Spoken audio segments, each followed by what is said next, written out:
সম্মানিত দর্শক, শুনতেই পেলেন আমাদের মনু ভাইয়ের মতো অসংখ্য হাজারো মনু ভাই বর্তমানে গ্রাম বাংলায় রয়েছে। তারা কিন্তু এখন আর ও ঔষধি উদ্ভিদ তারা কিন্তু আর সংগ্রহ করে সেটাকে ছেঁচে রস করে খায় না। বরঞ্চ তারা এই সকল যন্ত্রণা থেকে বাঁচার জন্য দ্রুত চলে যাচ্ছে কোথায়? একটি হ্যাঁ, বাজারে একটি এলোপ্যাথ দোকানে। সেখানে গিয়ে প্যাকেট করা যেই আমাদের যে ট্যাবলেট রয়েছে বা সিরাপ রয়েছে বোতলজাত, সেগুলো তারা খেয়ে সুস্থ হওয়ার চেষ্টা করছে। অথচ আপনারা দেখলেন যে এই যে গ্রাম অজস্র, অজস্র অসংখ্য ভেষজ রাজিতে ভরপুর।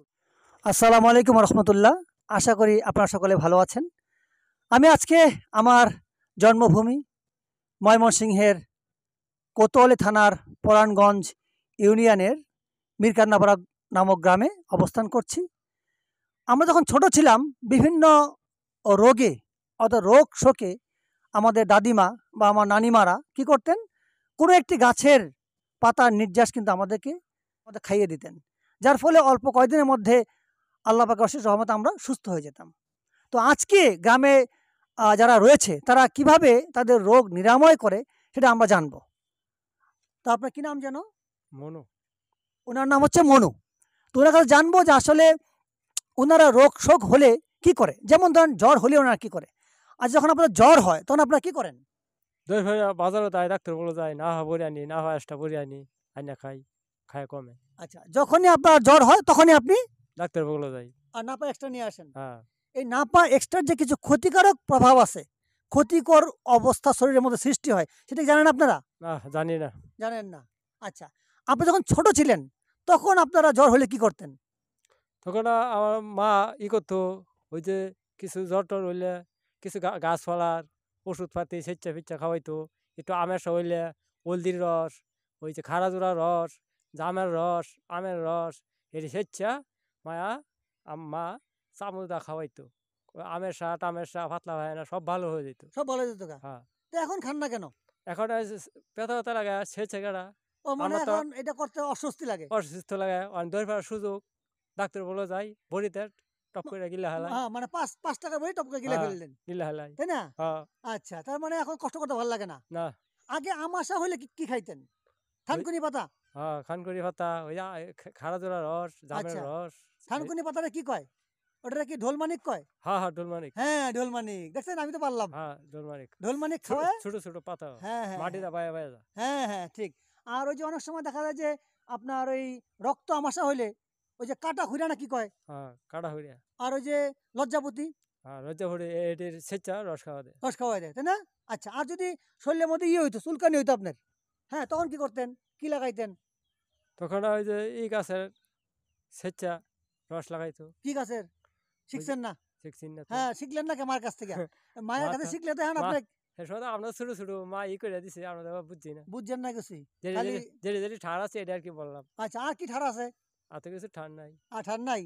আচ্ছা। তো আপনাদের হলে কি করতেন?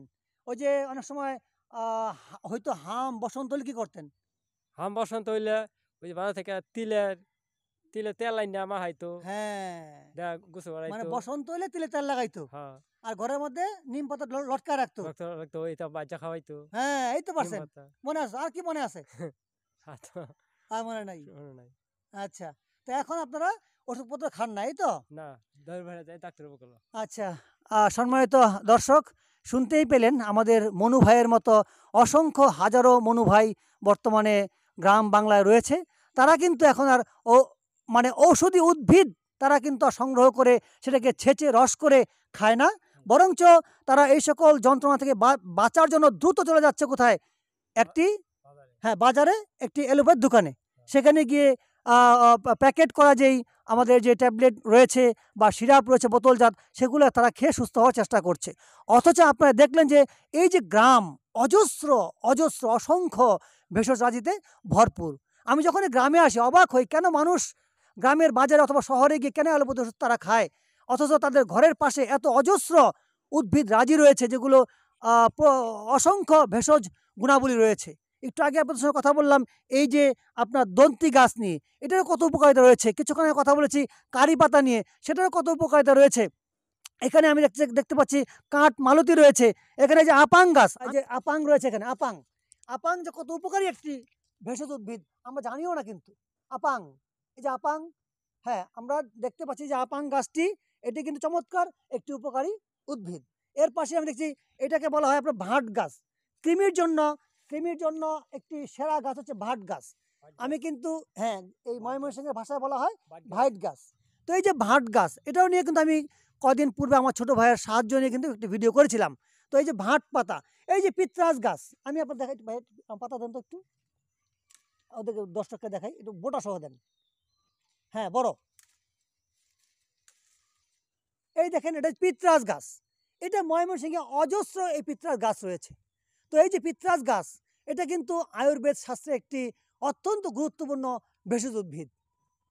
এটাকে বলা হয় রুহিতক। এই জন্য আয়ুর্বেদে একটা ওষুধই আছে রুহিতক আরিষ্ট।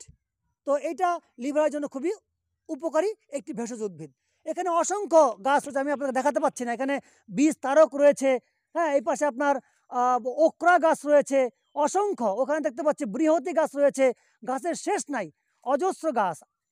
আসাম লতা রয়েছে এখানে, হ্যাঁ, এরপরে আপনার ফরিদবুটি রয়েছে, শুট গাছ রয়েছে, গাছে ভরপুর পুরো এলাকা। কিন্তু মানুষ কেন যেন আজকাল এই গাছের তৈরি নির্যাস গ্রহণ করে সুস্থ হতে চায় না। তারা সকলেই চায় অ্যালোপ্যাথ ওষুধের দোকানে গিয়ে এই অল্প কয়েক টাকায় একটি ট্যাবলেট বা একটি ক্যাপসুল অথবা কোনো একটি সিরাপ তারা এনে খেয়ে সুস্থতা লাভ করবে।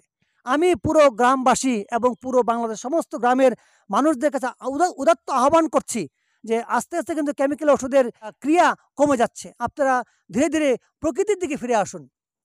অর্থাৎ প্রাকৃতিক যে সম্ভার, যে প্রকৃতি রয়েছে, এটা কখনো কিন্তু বিলীন হবে না।